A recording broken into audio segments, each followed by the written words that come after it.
నమస్తే, welcome to one TV news.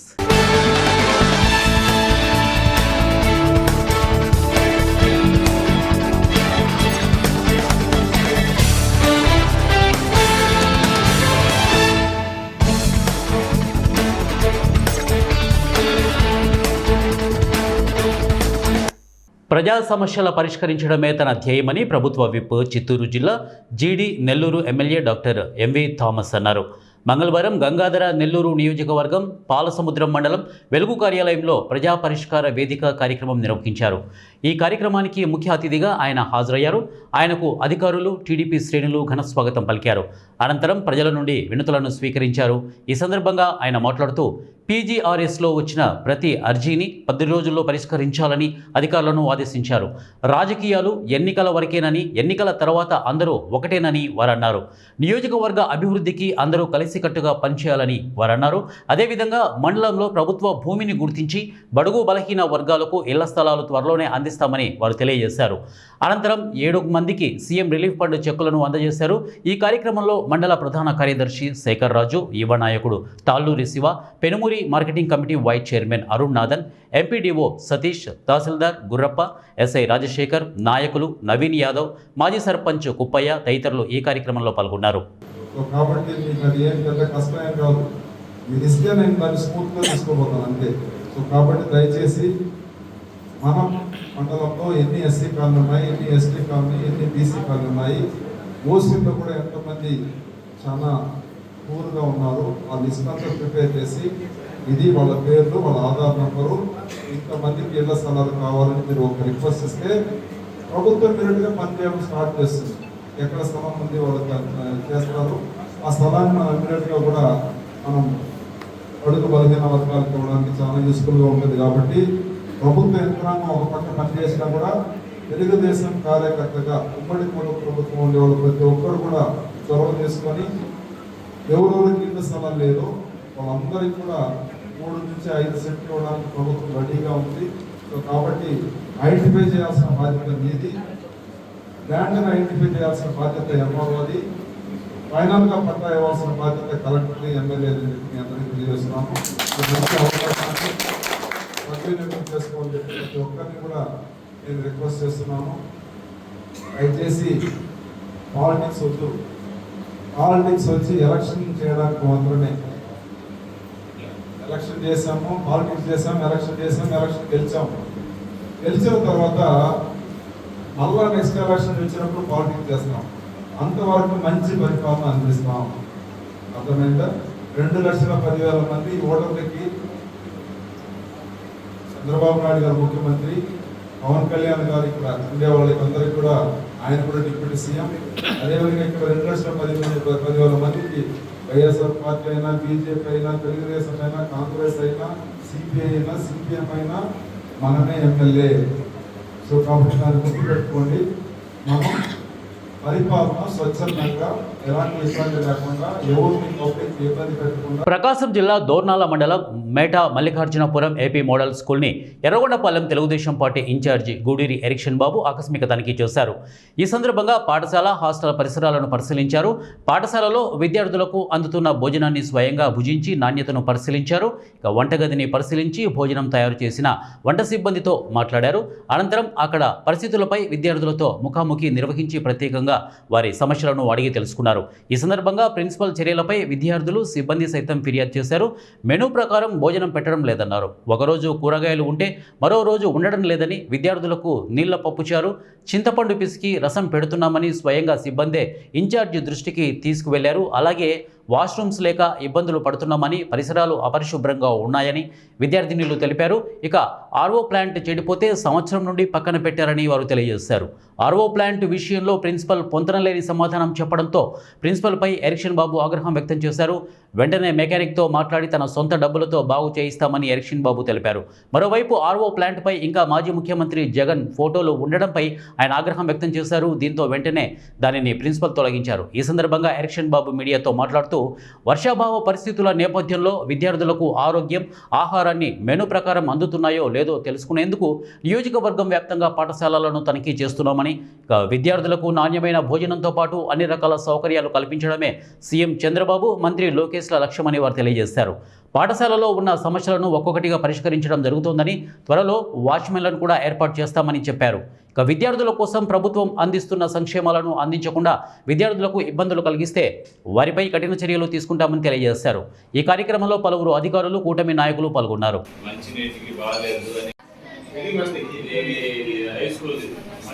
ఎన్ని రోజులైంది మనకి వాష్రూమ్స్ బ్లాక్ అయిపోయి?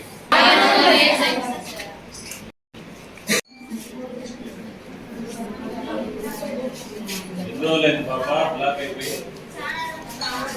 కలెక్టర్ గారు అదేవిధంగా సిసిడిఓకి వీళ్ళ దృష్టికి వచ్చింది. నేను రియల్గా ఇక్కడ నిజంగా పొరపాట్లన్నీ జరుగుతున్నాయా అనే దాని మీద వెరిఫై చేయడానికి వచ్చాను. నేను భోజనం కూడా చేశాను. మీరు తిన్న అన్నమే నేను తిన్నా, ఈరోజు చూశాను. ఇంకా మీరు వ్యక్తిగతంగా చెప్పాలంటే చెప్పండి. ప్రభుత్వం దృష్టికి తీసుకెళ్ళి, కలెక్టర్ గారి దృష్టికి తీసుకెళ్ళి దీన్ని పరిష్కారం చేద్దాం. మీకోసం వచ్చాను. మీరు నష్టపోయేదానికి ఈ ప్రభుత్వం ఒప్పుకోదు, నేను ఒప్పుకోను, ముఖ్యమంత్రి గారు ఒప్పుకోరు, విద్యాశాఖ మంత్రి నారా లోకేష్. కేంద్ర రాష్ట్ర ప్రభుత్వ పథకాలను ప్రజల్లోకి తీసుకెళ్లేందుకు ప్రెస్ ఇన్ఫర్మేషన్ బ్యూరో చేస్తున్న కృషి సత్ఫలితాలను అందిస్తోందని ఏలూరు శాసనసభ్యులు బడేటి చంటి ఆశాభావం వ్యక్తం చేశారు. ఏలూరు నగరంలోని ప్రైవేటు ఫంక్షన్ హాల్లో విజయవాడకు చెందిన ప్రెస్ ఇన్ఫర్మేషన్ బ్యూరో ఆధ్వర్యంలో నగరంలోని రిపోర్టర్లకు వార్తా ల్యాబ్ మీడియా వర్క్షాప్ ద్వారా సమాచార వ్యవస్థపై అవగాహన కల్పించారు. ఈ కార్యక్రమానికి ముఖ్య అతిథిగా వచ్చిన ఏలూరు శాసనసభ్యులు బడేటి చంటి ముందుగా జ్యోతి ప్రజ్వలన చేశారు. ఇక నేటి సమాజంలో ప్రభుత్వ పథకాలను ప్రజలకు చేరవేసేందుకు మీడియా వ్యవస్థ ఎంతో ఉపయోగకరంగా ఉందన్నారు. అయితే సమాచార సేకరణలో చాలామంది విలేకరులకు అవగాహన లేకపోయిందని అన్నారు. ప్రభుత్వ పథకాలను ప్రజలకు వివరించేందుకు మీడియా రంగం ఎల్లప్పుడూ ముందుండాలని సూచించారు. ప్రజలకు కావలసిన సమాచారాన్ని అందించే బాధ్యత మీడియాదే అని స్పష్టం చేశారు. Press information bureau director G Suresh Kumar మాట్లాడుతూ కేంద్ర ప్రభుత్వం అదేవిధంగా రాష్ట్ర ప్రభుత్వం ప్రజా సంక్షేమానికి, అభివృద్ధికి చేస్తున్న ప్రజా ప్రయోగ కార్యక్రమాలను ఎల్లప్పుడూ ప్రజల్లోకి తీసుకెళ్లాలంటే సంబంధిత రిపోర్టర్కు ఆ శాఖలపై అవగాహన కలిగినప్పుడే ప్రభుత్వం యొక్క ముఖ్య ఉద్దేశం ప్రజలకు చేరుతుందని వారు తెలియజేశారు. అదేవిధంగా వేదిక మీద ఆశ్రమైన వేలూరుపాడు కానీ తర్వాత కుప్పూరు కానీ విజిట్ చేయడం జరిగింది. అక్కడ ఉన్న ట్రైబల్ పీపుల్ లివింగ్ కండిషన్స్ చాలా దయనీయ పరిస్థితుల్లో ఉంటాయి. సో అక్కడ ట్రైబల్స్ పద్ధతి పంటలు అంటే మెయిన్గా మిర్చి వస్తుంది. అదే మిగతా కల్టివేట్ చేయరు. ఎంఎంపీ కూడా మైనర్ ఫారెస్ట్ పర్చేస్ కూడా రావట్లేదు. సో గమ్ము కరియాలు వచ్చే అవి రావట్లేదు. అవి కూడా ట్రైబల్స్ తీసుకెళ్ళిపోతున్నారు. సో వాళ్ళు కొంచెం ఉద్యోగ వేసే పంట మిర్చి. సో మిర్చి కూడా మేము విజయ్ కార్పొరేషన్ నుంచి మా మ్యాండేటరీ లాగా ట్రైబల్ సపోర్ట్ చేద్దాం ఉద్దేశంతో మిర్చి కొనడం కూడా జరిగింది. సో అక్కడ లోకల్ జర్నలిస్ట్ మాకు సపోర్ట్ చేశారు. ఇప్పుడు ఎవరైనా క్రియేట్ చేసి మీరు బయట దళాలు తెలియజేయవచ్చు. ప్రభుత్వానికి కమ్మండి వచ్చే డెవలప్మెంట్ ఏంటి ఆ హైలైట్ చేసి మీ కప్పడం ద్వారా అదే లోపాలు కూడా తెలియజేయడం ద్వారా ఎక్స్ట్రా ఫండ్స్ రావచ్చు ఆయన చెప్పలేము మనం. సో ప్రజా అభివృద్ధిలో మీరు తప్పకుండా భాగస్వామ్యం చేయడం, మీరు పీపుల్ భాగస్వామ్యం చేయడం, అదేవిధంగా వాళ్ళు అవేర్నెస్ క్రియేట్ చేయడం. ఇప్పుడు చెప్పాలనుకుంటే చాలా ఉన్నాయి. అన్ని డిపార్ట్మెంట్ గురించి చెప్పగలను. బట్ టైం మీద మనకి మన గౌరవ ఎమ్మెల్యే గారు కూడా మాట్లాడుతూ ఉంది. సో మీడియా బిజినెస్ ఏంటంటే చాలా కష్టంతో ప్లే చేయొచ్చు. Only negative press information bureau వాళ్ళు ఈ రోజున వార్తా ల్యాబ్ లేదా వర్క్షాప్ మరి ఏలూరులో నిర్వహించడం అనేది గర్వకారణం. మరి దీని ద్వారా ఏదైతే స్కీములు ఉన్నాయో ఆ స్కీములన్నీ కూడా మీడియా ద్వారా ప్రజలకి చేరువ అవ్వాలన్న ఉద్దేశంతో మీ అందరినీ కూడా ఇక్కడ ఈ కార్యక్రమం నిర్వహిస్తున్నారు మీ అందరితో పాటు.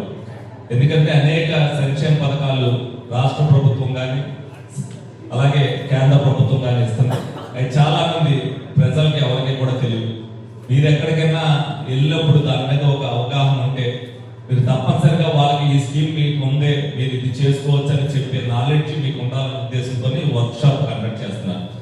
దీనికి సంబంధించి మీకు ఏం కావాలనేది వీళ్ళ దగ్గర నుంచి ఫీడ్బ్యాక్ తీసుకోగలిగితే, అంటే నా ఉద్దేశంలో అసలు ఏ పథకాలు స్టేట్ గవర్నమెంట్ ఉన్నాయి, ఏ పథకాలు కేంద్ర ప్రభుత్వం ఉన్నాయి, దీనికి అర్హతలు ఏంటి అనేది ఒక బుక్లెట్ రూపంగా ద్వారా మెయిన్ మీడియా సోదరులకు ఇస్తే దాని ద్వారా మీడియా సోదరులందరూ కూడా మాట్లాడుకుంటున్నప్పుడు ఎప్పుడైనా గెట్ టుగెదర్ ఎన్నోసార్లు అవుతుంటారు. అందులో తెలుసుకోగలిగితే మీరు ఎక్కడైనా ఏదైనా ఇబ్బంది జరుగుతున్నప్పుడు లేకపోతే మీరు ఎక్కడైనా ఒక కార్యక్రమానికి వెళ్ళినప్పుడు ఆ స్కీమ్ గురించి దీంట్లో మీరు పెట్టుకోవచ్చమ్మా, దీంట్లో స్టేట్ గవర్నమెంట్ వస్తుంది, కేంద్ర ప్రభుత్వం వస్తుంది, మీరు పెట్టుకోవచ్చు అని చెప్పి మీరు చెప్తే మేము ఏ విధంగా అయితే అన్ని కూడా పథకాల గురించి మీడియా ద్వారా అభివృద్ధి చేస్తున్నాము, మీ మీడియా సోదరులు కూడా దాన్ని పబ్లిక్ లోకి తీసుకెళ్తే ఆ అవేర్నెస్ వస్తే ప్రజలకు ఎక్కువ మంది లబ్ధి జరుగుతుంది అనేది ఇది మెయిన్ ఉద్దేశం. దానికోసం ఈ వర్క్ షాప్ కండక్ట్ చేయడం జరిగింది. దాని గురించి మరి మీరందరూ కూడా మీడియా సోదరులు అందరూ కూడా సహకరించాలి. ఎందుకంటే డెవలప్మెంట్ విషయంలో మరి ఉన్న పథకాలను ఉపయోగించుకోగలిగితేనే ఆర్థికంగా మరి ప్రజలు కూడా నిలబడగలుగుతారు. దాని ద్వారా వాళ్ళ ఎడ్యుకేషన్ కావచ్చు, వాళ్ళ ఆర్థిక స్తోమత అవ్వచ్చు, బిజినెస్ పరంగా వాళ్ళు ఏదైతే లోన్స్ ఉపయోగించుకుని వాళ్ళు ఆర్థికంగా నిలబడుతారో అప్పుడే దేశ అభివృద్ధికి కానీ రాష్ట్ర అభివృద్ధికి కానీ. తెలంగాణ రాష్ట్ర ప్రభుత్వ పెన్షనర్ల సమస్యల సాధనకై ఈ నెల 7వ తేదీన భారీ నిరసన దీక్ష చేపట్టనున్నామని తెలియజేశారు. ఈ సందర్భంగా ప్రభుత్వ పెన్షనర్ల ఆధ్వర్యంలో చేపట్టబోయే చలో హైదరాబాద్ కార్యక్రమాన్ని విజయవంతం చేయాలని జోగులాంబ గద్వాల్ జిల్లా అధ్యక్షుడు లక్ష్మిరెడ్డి, ప్రధాన కార్యదర్శి చక్రధర్, కోశాధికారి బీసిరెడ్డి పిలుపునిచ్చారు. ఈ సందర్భంగా గద్వాల పట్టణంలోని పాత హౌసింగ్ బోర్డు రిటైర్డ్ ఉద్యోగుల సంఘం కార్యాలయంలో వారు మీడియాతో మాట్లాడారు. ఈ సందర్భంగా చలో హైదరాబాద్ గోడపత్రికను వారు విడుదల చేశారు. దీర్ఘకాలంగా పెండింగ్లో ఉన్న తమకు రాబో బెనిఫిట్లను విడుదల చేయాలని రాష్ట్ర ప్రభుత్వాన్ని డిమాండ్ చేశారు. పెన్షనర్లకు ఉచిత ఓపీతో పాటు నగదు రహిత వైద్య చికిత్సను అందించాలని, ఇంకా పరిష్కారం కాని ఎన్నో సమస్యలను రాష్ట్ర ప్రభుత్వం వెంటనే తీర్చాలని ఈ నెల 7న చలో హైదరాబాద్ కార్యక్రమానికి విశ్రాంత ఉద్యోగులంతా తరలి వచ్చి విజయవంతం చేయాలని వారు కోరారు. సేవలు మనం వినియోగించుకున్నాం. ఇంతకుముందు ఉన్నటువంటి ప్రభుత్వం కొన్ని ఇబ్బందులకు గురి చేసింది, చెప్పినవన్నీ చేయలేదు. అవి చేయడానికి మేము ముందుకు వస్తామని చెప్పి మనకు ఫస్ట్ మాకు కావాల్సినటువంటి దాంట్లో అత్యధికమైనటువంటి ప్రాముఖ్యత ఉన్నటువంటి అంశం అంటే employees health card, employees health scheme, EHS అనే స్కీమ్ ఎప్పుడో స్టార్ట్ అయింది. అయితే అది కొంతకాలం కొంత మేరకు నడిచి ఆ తర్వాత డబ్బులు ఇవ్వక, మా ఆరోగ్యాలకి సరిపోయినటువంటి డబ్బులు ఇవ్వక, చేయించుకున్న వాళ్ళకి డబ్బులు రాక, మరి రీఎంబర్స్మెంట్ బిల్స్ మేము చేసుకుంటే కూడా ఆ డబ్బులు కూడా ఇవ్వకుండా పెండింగ్ పెట్టి హాస్పిటల్ వాళ్ళు చేయకుండా పూర్తి బంద్ చేసినారు. ఈహెచ్ఎస్ అంటే లేదని పరిస్థితి వచ్చింది. తర్వాత మా వాళ్ళు ఏడు వాళ్ళు న్యాచురల్గా చనిపోతారు. చనిపోయిన వాళ్లకు ఇమ్మీడియట్గా డెత్ రిలీఫ్ డబ్బులు ఇచ్చే పరిస్థితి లేకుండా ఇది చాలా దారుణం. వాస్తవంగా నేను ఒక అధ్యక్షుడిగా దాదాపు 10 సంవత్సరాల నుంచి నేను ఈ అధ్యక్షుడిగా ఉన్నా. ఇక్కడ తాలూకా లెవెల్లో, జిల్లా లెవెల్లో కూడా మరి ఒకనాడు చనిపోయిన వాళ్ళకి ఇమ్మీడియట్గా పోతే డిటిఓ ద్వారా నేనే డైరెక్ట్ అకౌంట్లో పైసలు వేయించి, లేకపోతే అంటే డీడీలు ఇప్పించి చేసినటువంటి సందర్భం. ఆ రోజు మరుసటి రోజు 2-3 రోజులు ఖచ్చితంగా చేయించాను. తర్వాత ఈకుమైనటువంటి కొత్త సిస్టమ్ తీసుకొచ్చి మొత్తం ఫండ్స్ అక్కడ కావడం, రిలీజ్ వస్తేనే వీళ్ళకు డిటిఓలకి పవర్స్ లేవు, ఎస్టీ వాళ్ళకి పవర్స్ లేవు. ఆ రకంగా తీసేసి ఫినరల్ ఛార్జెస్ కూడా ఇచ్చేటువంటి పరిస్థితి లేకుండా అయిపోయింది. చాలా దారుణం. న్యాయంగా 30-40 సంవత్సరాలు వీళ్ళు పనిచేసి రావాల్సినటువంటి ఒక హక్కుగా ఉన్నటువంటి డబ్బులు, విధిగా ఇవ్వాల్సినటువంటి డబ్బులను కూడా డబ్బులు లేవనటువంటి పరిస్థితిలో కాలయాపన చేస్తూ ఇంతవరకు ఇవ్వడం లేదు. కొంతమంది మిత్రులు విధి లేక కోర్టుకు పోతే వాళ్ళు కొంతమందికి ఓరిద్దరికి ఏదో ఇచ్చినారని తెలిసింది తప్ప మిగతా వాళ్ళకి పోతే కోర్టు కూడా ఇస్తారంటే మన దగ్గర డబ్బులు లేవని చెప్పి నీ చేతులు ఎత్తేసే పరిస్థితి ప్రభుత్వం చేస్తుంది. నిజంగా కూడా ఇది నిరసన చేసేటువంటి పరిస్థితి కరెక్టా కాదా ఒకసారి ఆలోచన చేయండి. డెఫినెట్గా చాలామంది తీసుకొని మొత్తం రాష్ట్ర వ్యాప్తంగా వేల మందిని సమీకరించుకొని వాళ్ళకి ఎంత ఇబ్బందులు ఉన్నా నేను రిక్వెస్ట్ చేస్తున్నాను. మా మిత్రులు ఆరోగ్య పరిస్థితులు బాగాలేవు, నడవలేరు, మోకాలు నొప్పులు ఉన్నాయి, గుండె జబ్బులు వచ్చిన వాళ్ళ ట్రీట్మెంట్ రకరకాల మెడిసిన్స్ వాడుతున్నారు. మరి పెద్దపల్లి జిల్లా రామగుండం నియోజకవర్గం ఎమ్మెల్యే రాజ్ ఠాగూర్ రౌడీ రాజ్యాన్ని నడుపుతున్నారని టీఆర్ఎస్ నాయకులు కౌశిక హరి తీవ్రస్థాయిలో మండిపడ్డారు. ఎమ్మెల్యే పట్టణ సుందరీకరణ పేరుతో గోదావరి ఖనిలో కూల్చివేతలకు పాల్పడుతుండడంతో అనేక మంది నిరాశ్రయులుగా మారనున్నారని, ఇక నిరాశ్రయులను టీఆర్ఎస్ నేత కౌశిక్ హరి పరామర్శించారు. ఎమ్మెల్యే ఎలాంటి ప్రణాళికలు లేకుండా పక్క నిర్మాణాలను కూల్చివేస్తున్నారని ఆయన ఆరోపించారు. ఎన్నికల ముందు కాంగ్రెస్ ప్రభుత్వం ఇచ్చిన హామీలను దాటవేసేందుకు కూల్చివేతల పర్వం సాగిస్తున్నారని ఆయన ఆగ్రహం వ్యక్తం చేశారు. పోలీసులను అడ్డుపెట్టుకుని ఎమ్మెల్యే అరాచకాలు సృష్టిస్తున్నారని, 2 ఏళ్ల పాలనలో ఎమ్మెల్యే చేసిన అభివృద్ధి ఏమీ లేదని ఆయన ధ్వజమెత్తారు. అభివృద్ధికి తామేమీ అడ్డం కాదని, ప్రణాళికాబద్ధంగా పూర్వ వైభవం తీసుకురావాలని ఆయన డిమాండ్ చేశారు. రాజశేఖర రెడ్డి ప్రభుత్వం ఆంధ్రప్రదేశ్ ఉన్నప్పుడు ఆ ఇళ్ల జాగాలకు పట్టాలు ఇచ్చింది. అసెంబ్లీలో పాస్ చేసి గౌరవ రోషయ్య గారు ముఖ్యమంత్రి జీవో కూడా పాస్ చేశారు. సో ఆ పట్టాలతో మేము రేకుల ఇళ్ళనే జీవనం గడుపుతాను. చాలా పాత ఇల్లు. అంటే గత 10 నెలలుగా ఎమ్మెల్యే ఇక్కడ లోకల్ ఎమ్మెల్యే తన మనుషుల్ని పంపించి ఇక్కడ మామిడి చెట్టు కింద వాళ్ళ ఇల్లు ఇక్కడ కాదు 10 కిలోమీటర్ల దూరం ఉంటుంది. ఇక్కడ రోజు పొద్దున వచ్చాక కూర్చొని రాత్రి వరకు మమ్మల్ని భయభ్రాంతలకు గురి చేసి రాత్రి డోజర్ పెడితే కుటుంబాలు మొత్తం దాని కిందనే సమాజ్ చేసి సేవలు కూడా తీయం. మీరు ఏం చేసుకుంటారో చేసుకోవాలి. కడితేనేమో ఈ రేకుల ఇల్లు మాకు కనిపించదు, తీసేసి G+1 కట్టుకోవాలి.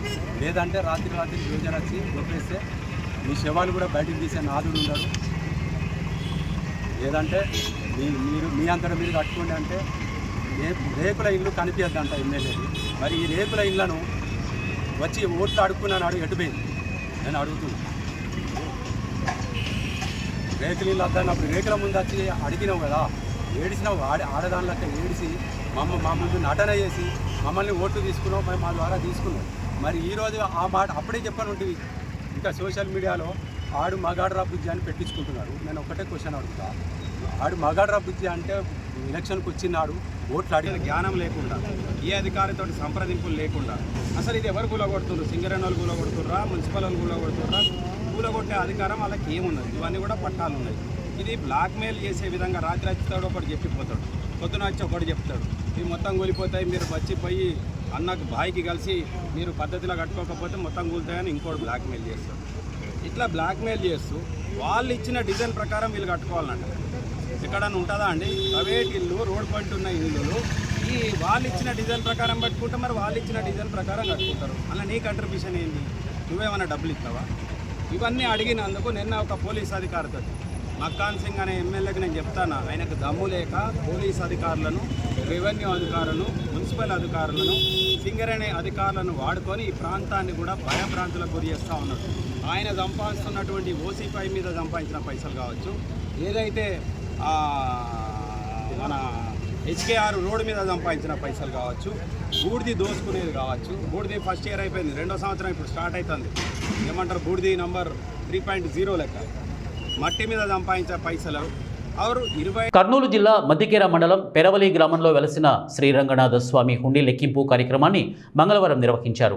ఆలయ కార్యనిర్వహణాధికారి వీరయ్య, ఆధుని దేవాదాయ శాఖ తనిఖీ అధికారి వెంకటేశ్వర్లు, ప్రధాన అర్చకులు రంగనాథ ఆచార్యులు సిబ్బంది సమక్షంలో దేవస్థాన చైర్మన్ పారారవి, పాలక మండలి సభ్యుల ఆధ్వర్యంలో ఉండే లెక్కింపు కార్యక్రమం జరిగింది. ఈ సందర్భంగా ఆలయానికి 11,13,349 రూపాయల ఆదాయం సమకూరింది. గతంలో కంటే ప్రస్తుతం స్వల్పంగా ఆదాయం పెరిగిందని ఆలయ చైర్మన్ రవి తెలిపారు. ఆలయ అభివృద్ధికి భక్తాదులు తమ వంతు సహకారం అందించాలని ఆయన కోరారు. ఆలయానికి చెందిన తూర్పు, దక్షిణ గాలి గోపురాలు నిర్మాణంలో ఉన్నాయని, వాటిని త్వరలోనే పూర్తి చేస్తామని పేర్కొన్నారు. ఆలయ ప్రహరీ గోడ నిర్మాణం, యాగశాల నిర్మాణానికి వ్యయ అంచనా వేశామని, త్వరలో ఎమ్మెల్యే దృష్టికి తీసుకువెళ్లి ఆయన సహకారంతో వీటిని నిర్మాణాలు పూర్తి చేస్తామని ఆయన తెలియజేశారు. అర్చక స్వాములు, భక్తాదులు, గ్రామ పెద్దలు అందరి సమక్షంలో ఈరోజు ఉండిని లెక్కింపు జరగడం జరిగింది. ఈ లెక్కింపు ద్వారా సుమారు 11,13,49 రూపాయలు ఆదాయం వచ్చింది. సాల్వ్ చేస్తాం. మళ్ళీ రేపు మార్చిలో బ్రహ్మోత్సవం అయిపోయిన తర్వాత మార్చి లాస్ట్లో మళ్ళీ ఉండి లెక్కింపు జరుగుతుంది.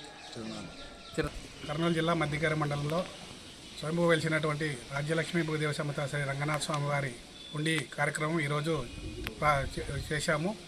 ఈ సందర్భంగా ఆలయ ఈవో గారు, తర్వాత వీరయ్య గారు, అలాగే రెవెన్యూ ఇన్స్పెక్టర్ వెంకటేశ్వర్లు గారు, మా పాలక మండలి సభ్యులు, ఆలయ సిబ్బంది మరియు గ్రామ పెద్దలు, ప్రజలు, స్వచ్ఛంద సేవా సంస్థ వారు ఈ హుండీ లెక్కింపు కార్యక్రమం పాల్గొని ఈ హుండీ లెక్కింపు కార్యక్రమాన్ని చేశారు. ఈరోజు 11,13,349 రూపాయలు హుండీ ఆదాయం వచ్చినది. గత సంవత్సరం కంటే ఈ సంవత్సరం కొద్దిగా పెరిగింది. ఇంకా ముందు కూడా ఈ ఆదాయాన్ని పెంచే మార్గాలు మేము అన్వేషిస్తున్నాం. ఆ విధంగా భక్తులకు సహాయ సహకారాలు కోరుతున్నాం. ఈ ఆలయాభివృద్ధికి ఎవరు ఏమి ఇచ్చినా కూడా రూపాయి కొంచెం ఎంత ఇచ్చినా మేము తీసుకొని మేము ఆలయాభివృద్ధికి వినియోగించి మా ఆలయాభివృద్ధికి మేము సాయశక్తుల. వెంకటేశాయ. మేము ఆధుని బ్రహ్మరాంబిక సేవా సమితి సభ్యులు. మా కోఆర్డినేటర్ నీలకంఠ సారు. ఆయనకి మెసేజెస్ సర్క్యులర్ ఏ టెంపుల్లో ఏమైనా సేవలు ఉంటే ఉండి కౌంటింగ్స్ ఉంటే వస్తాయి. ఆయన మాకు తెలుపుతారు. ఆయన కింద మనమంతా సేవ చేస్తాము. ఎక్కడ ఏమి మేము డబ్బులు అయితే ఏమి తీసుకోము, స్వచ్ఛందంగా సేవ చేస్తాము. మేము అన్ని చోట్ల తారాపురం, గద్రేళ మొత్తం మేము సేవలకు వెళ్తాము. ఆంధ్రప్రదేశ్ దేవాలయాల్లో తిరుపతి, కాళహస్తి, కాణిపాకం, అన్నవరం, విజయవాడ, తారాపురం, కైరుపుల, గద్రేళ మారమ్మ, శ్రీశైలం ఇక్కడంతా సేవలు చేస్తాము.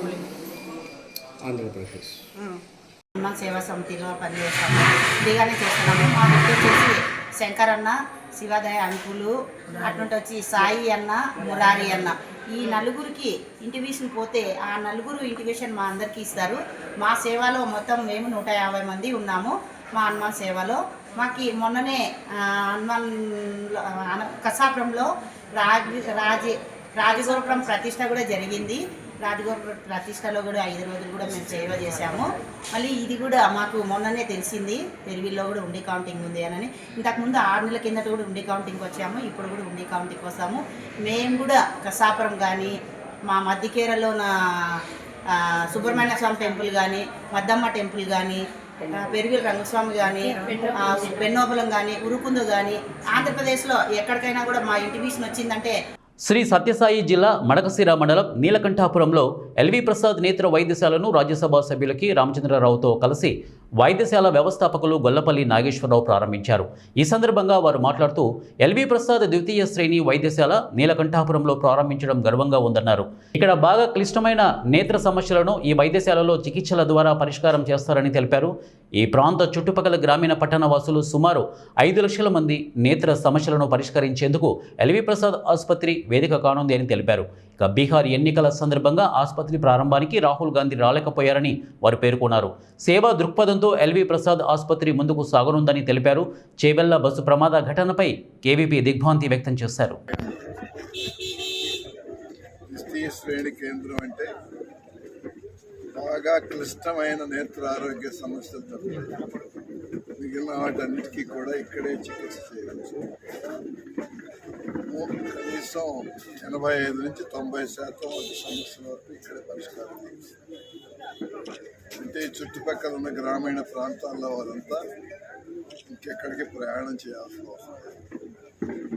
మా ఉద్దేశం ఏమిటంటే ఈ చుట్టుపక్కల ఉన్న 5 లక్షల జనాభాకి 5 సంవత్సరాల లోపు అనవసరమైన కంటి చూపు తగ్గడం కానీ అంధత్వం కానీ ఉండటానికి 5 సంవత్సరాలు. సర్వేంద్రియాణాయ నయనం ప్రధానం.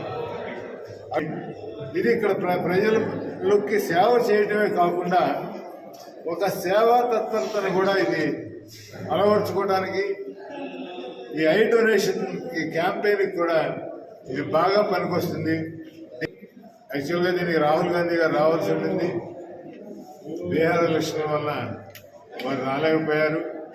ఈవేళ రంగారెడ్డి జిల్లా చేవెళ్ళలో జరిగిన ఘోరమైన బస్సు ప్రమాదం. సత్యసాయి జిల్లా మడకశిర నియోజకవర్గ ప్రాంతంలో హంద్రీనీవా కాలువలను ఎమ్మెల్యే ఎంఎస్ రాజు జిల్లా కలెక్టర్ శ్యాంప్రసాద్తో కలిసి పరిశీలించారు. ఈ సందర్భంగా వారు మనూరు గ్రామం వద్ద పంప్ హౌస్లో నుంచి పైపుల ద్వారా వెళ్తున్న నీటి ప్రవాహాన్ని వారు పరిశీలించారు. కొద్ది రోజుల క్రితం కాలువకు గండిపడిన ప్రాంతంలో పంట నష్టపోయిన రైతులను చట్టపరంగా ఆదుకుంటామని హామీ ఇచ్చారు. నియోజకవర్గంలోని ఆఖరి చెరువు వరకు హంద్రీనీవా లిఫ్ట్ ద్వారా జలాలను నింపి జలహారతి కార్యక్రమాన్ని చేపట్టేందుకు కాలువ పనులను ప్రత్యేకంగా పరిశీలిస్తున్నామని వారు తెలియజేశారు. అదే మన అక్కడ బ్రీచ్ అయింది. ఇది 1 సైడ్ అయింది సార్, రైట్ సైడ్ అయింది కొద్దిగా.